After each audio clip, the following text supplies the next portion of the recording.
Okay, let me start this video off a little differently. For those of you who got hate comments in my videos, you don't gotta watch it. Like, I don't understand. You took time out of your day to post a negative comment about my video. I'm just here to give content. If you don't like it, go to the next one. In today's video, we got the D4D situation just got worse. Let's do it. And this may not be a homicide. It could be a drug overdose. That was... What? Nah, yo. All right, first and foremost, a lot of people's gonna be pissed. And second off, how the fuck did he not murder her? There's so many clues left together. Oh, it just dramatically just had to end up her being in the car just randomly while he's on tour. What the fuck? a party house. And the Sunday before the body was found, they had a big party, and the neighbors were complaining, and we talked to neighbors who were saying they always had parties there. So theoretically, there could have been something that happened at a party where she took something she shouldn't have or whatever and died. And then they thought, fuck, what are we going to do with this body? So okay, at this point, I'm thinking he just chose to sell his soul to get away on this case, because this don't make no damn sense. First, you got all the evidence in the world. Now it was just an accident. What the fuck? So I think some of the best information we've gotten recently is that the cops have the rental home security videos from where David was living. They've officially collected it, and I've got it, and are probably reviewing it right now. So LAPD is sitting on a potential gold mine in the David investigation. Surveillance videos from the singer's Hollywood Hills rental home that could reveal whether Celeste Rivers was there prior to her mysterious death. So how the hell do they not know what happened? You have the video proof. Far as day. TMZ has learned cops seized all the footage from multiple security cameras at the house last month while executing a search warrant. So here we have one camera at the main door, then one looking over the garages, and there was apparently more in the back garden. So okay, is this her car? Is this his car right here though? Like, right?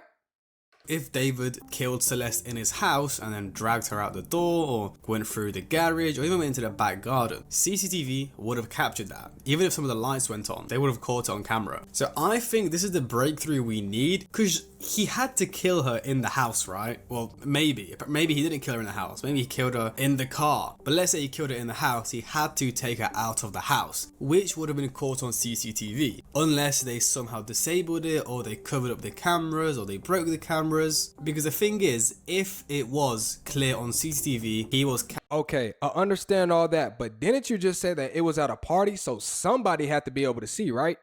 This shit's not adding up. carrying her body, or he was carrying a black bag at like 3 AM, then wouldn't have they arrested him already? If it was clear and obvious on CCTV, he killed her and he carried her body to his car and then drove the car away and then walked back and it was all caught on camera, he would be in jail right now, but he's not. So it makes me think, maybe the CCTV didn't capture anything, and that's why he's still free over a month since it all happened.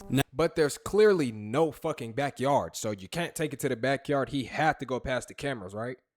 Now, the owner of the rental home David was living in hired a private investigator. This means that once this whole case is over, we should get some clear and obvious answers from this private investigator, because the police, they may not release any information. As you know, they're the police, it's not their job to give out facts to the public. However, if this private investigator does a good job and then the case ends, he can reveal all the information to us at the end. So the owner of the Hollywood Hills home David was renting has hired a private eye to get to the bottom of what happened inside the house.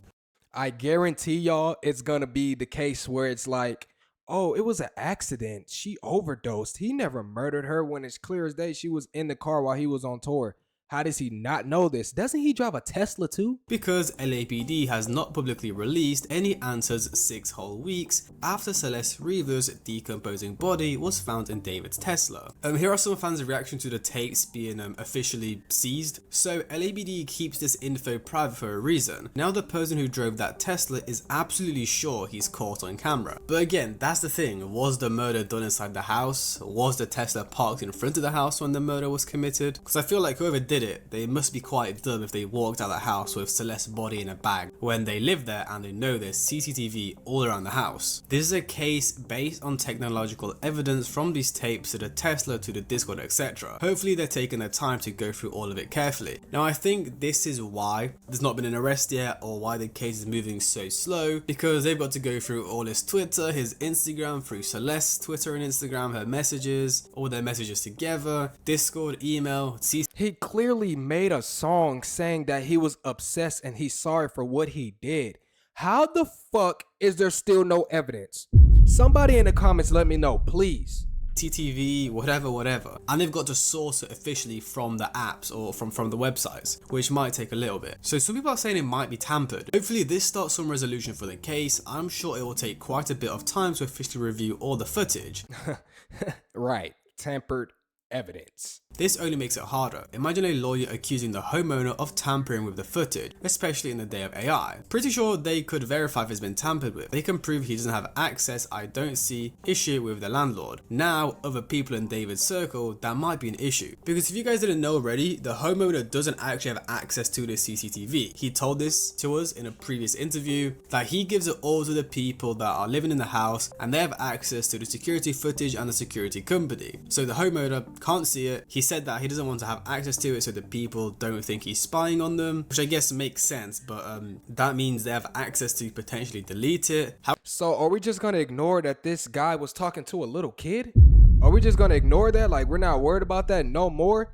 No charges being filed for that? What the fuck? I'm presuming they have backups and stuff like that, so it shouldn't be a big deal. LA has public traffic cams you can view. There are like 29 in the area where that house is. Streets, stoplights, etc. They have footage. They're just linking up the missing timelines. So yeah, even if they don't capture anything from David's house with the CCTV, the neighbors have ring cameras, there's traffic lights, probably CCTV in the streets, etc, etc. So surely the neighbors had to capture something on their cameras. That means no one was seen on camera, either bad quality or they can't identify the person due to quality or nighttime vision. All the person / people were identified and provided valid reasons for being there. Maybe the cameras don't show anything of value at all. Maybe it shows Celeste leaving on her own. That's the thing. If it was clear and obvious that something happened and it was on CCTV, I think they would have made an arrest yet. Or maybe the police are just waiting. They're being patient and building a full case before they go in for the arrest. So there's a neighborhood full of mansions, right? And not one camera caught him at all.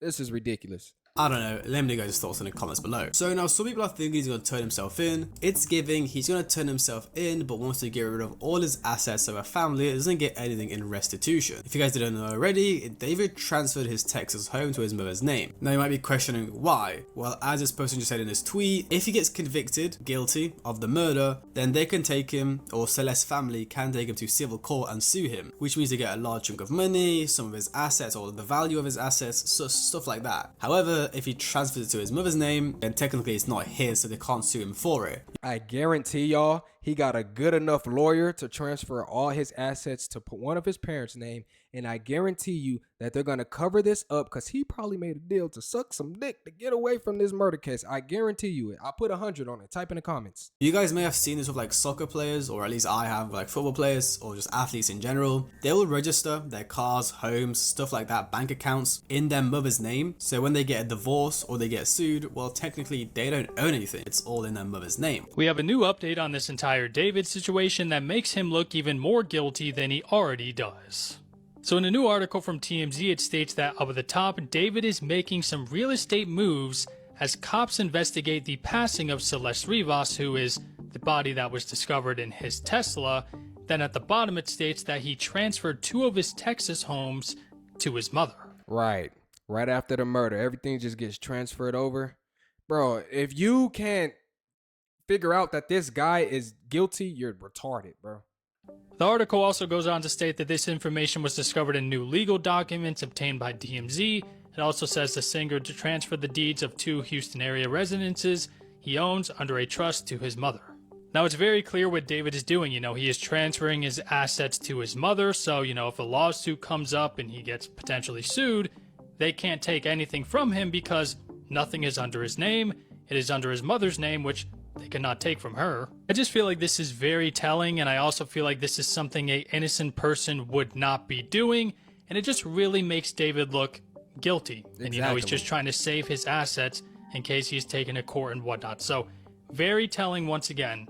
I'm curious to know your thoughts about all this. And then we've got a bit of an interesting one here. The DA, which is the district attorney, says he doesn't have the case yet. So let me play you guys a clip. Where are we at with this Celeste Rivas Hernandez investigation? A lot of people are interested in this. It is currently under investigation. You know, is David a suspect? Are there any suspects that you guys have on a list that you're keeping tight to vest? Is there? So we don't discuss suspects. He's working with David and them. I guarantee you. His lawyer, probably a Jew, and they're all working together. And I'm so serious. Or the points in a continuing investigation. When and if that case is presented to the DA's office and we make a decision on it, I'll make sure you're one of the first to know. Thank you. I mean, yeah, he didn't really give us much. He did acknowledge the case, and when he asked, is David a suspect, he kind of gave us a weird look. He kind of nodded his head, but not really. Like, I'll play the clip on screen again, but I don't know, it's kind of fishy. Los Angeles County District Attorney Nathan Hochman isn't answering questions about the David Celeste Rivas investigation yet because he says the case hasn't been turned over to his office. Our photographer asked Nathan for an update Wednesday at a press conference about an unrelated case, and all Hochman said was it's a continuing investigation. The county's top prosecutor also wouldn't get into possible suspects such as David or anyone else when our photographer brought up the singer. I mean, look, it's clear the police are keeping everything on the low. So does nobody find him odd a little bit? Like, look at him. He's doing female mannerisms. His face, like his nails, black. Like, nobody finds that odd? The fuck? I don't know why, probably because it's such a big case involving such a big celebrity and so much is unknown. You know, it's not just a murder, it's grooming and trafficking. Now, when we've got some more theories / speculation, I think David is getting ready to confess. I feel like if you're innocent, you shouldn't have to transfer the houses you own from his name to his mother's name. Like, why you have to do all that? If you're so-called innocent, it seems to me he's getting ready to confess and trying to move all his assets to his mother's name. Yeah, I'm not sure about that. I'm pretty sure he's just trying to be careful legally. Right. He's just trying to be so careful legally. Only an innocent person transfer his assets to his mom's name after a murder. He's following the advice of his lawyers and nothing more. No, he won't confess that easily, and any lawyer would suggest he doesn't. Transferring property is pretty common when you're under a microscope. It's to protect his assets, and many people with money do so. Yeah, I doubt he's going to turn himself in. There's no reason to do so. Unless the police have told him, like, you need to come in, you need to turn yourself in. Or they've showed him evidence that's basically, you know, saying like, yeah, you're cooked. Even though, at that point, you might as well take it to trial, because if you're going to get life in prison, or maybe even the death penalty, you might as well fight in court. I just wonder where he even is right now. Like, where even is he? He's still in LA? Has he gone back to Texas to his parents? Maybe he's fled the country. I mean, I doubt it. I feel like if he tried to leave the country, the police or whatever, like the border patrol would stop him because he's under investigation. The reason there's no news is because the case has stalled and it's not developing, or is it because they're actually building a very strong case and are ready to close in on David and arrest him? Like, David's attorney hasn't said anything, David hasn't said anything, LAPD haven't said anything apart from like they've given us like a very vague statement saying, yep, we know Celeste Rivas has died and we're investigating it, but nothing else. Now, before we end off the video, I want to play you guys this clip from TMZ, the live stream they've just done today. Now, if you guys didn't know, Harvey Levin, the founder of TMZ, the guy that's going to be on screen in a second, he's got very close sources with TMZ, from David's lawyer, everyone. You know how TMZ is. They know everyone, they know everything. And now he's hinting at the fact that maybe Celeste OD'd. Maybe this isn't actually a homicide, which would make sense why there's not been an arrest here or a suspect named. Maybe Celeste OD'd, they were scared because technically she's under their care, she's their responsibility, so they panicked and hid her body because they don't want a dead 13-year-old girl in. Right, a little kid that you're not supposed to be dating, that's on a run that her parents haven't seen in probably a year and a half, is under your care and you're going to get in trouble. Come on, fam. that house. Now of course David is still a PDF file and a groomer, a trafficker, all those things, and he of course probably moved a dead body, but maybe he didn't kill her. I'm not sure. Let me know your guys' thoughts in the comments. I'll play you guys the clip. However, also be wary because this Harvey Levin guy, he is great friends with David's lawyers, so maybe he's being paid to spread this agenda or this misinformation or these theories to kind of make it look like David didn't do it. So, you know, just bear that in mind. Talk about it. Yeah, I do have something, but I just can't talk about it. There are certain things I'll tell you if I know something, and if I don't, and if I can tell you, I will. But I'm not able to do this story, and it's complicated why. But I just can't say. Do you know why it's complicated now, or no? I'm going to give you a guess. Okay. I'm going to give you a guess. No matter what happened, and this may not be a homicide, it could be a drug overdose. And I'll give you an example. The most dumbest shit I ever heard. Oh, if I find out something, I'ma tell you. But if I can. What? What type of dumb that don't make no sense. Don't trust this media outlet, people, bro. That was a party house. And the Sunday before the body was found, they had a big party there. I'm not saying that's when this happened, but they had a big party there, and the neighbors were complaining, and we talked to neighbors who were saying they always had parties there. It was a party house. It was really noisy. So she's, you know, this 14-year-old, she's in the mix in these parties. So theoretically, there could have been something that happened at a party. A 14-year-old at a party full of 20-year-olds. Right. That's normal, right? Is that normal? Would you let your little sister do that or your daughter? Comment down below. Or she took something she shouldn't have or whatever and died. And then they thought, fuck, what are we going to do with this body? It could have happened without him even being there. So that's a theory, right? It doesn't make sense to me. He's going to put her in his car and park it on Doheny Drive, which is a busy residential street, knowing it's going to get towed. Because I used to live on Doheny Drive, and there are street cleaners that come up, and they ticket your car if it's parked there on street cleaning days, and they will tow it if it's there too long. My thing is, why leave a kid in a car though? Like, what are you thinking? Like, who gives a fuck? Like, you will get in less trouble if you actually tried to help her. Yeah, you're gonna get in trouble because you tried to date a little kid and take her away from her parents. Duh. And why would he put a body in a car and then go on tour knowing that the car is going to get towed and somebody's going to find the body? Right. Logic tells me he did not put this body in that car. Yeah. That's what logic is telling me. Whatever happened before, it makes no sense to me that David put Celeste's body in his car, parked it on Doheny Drive near his house, and then left to go on tour. Makes no sense. So, let me know guys' thoughts in the comments below. When do you think David will be arrested? Do you think he'll be arrested at all? Or will he get away free? Because it's been a month now and... Man, let me know what y'all think is going to happen to David, man. I think he's going to get arrested. Do y'all think he's guilty, though? Let me know in the comments, and I'll see you guys in the next one, man.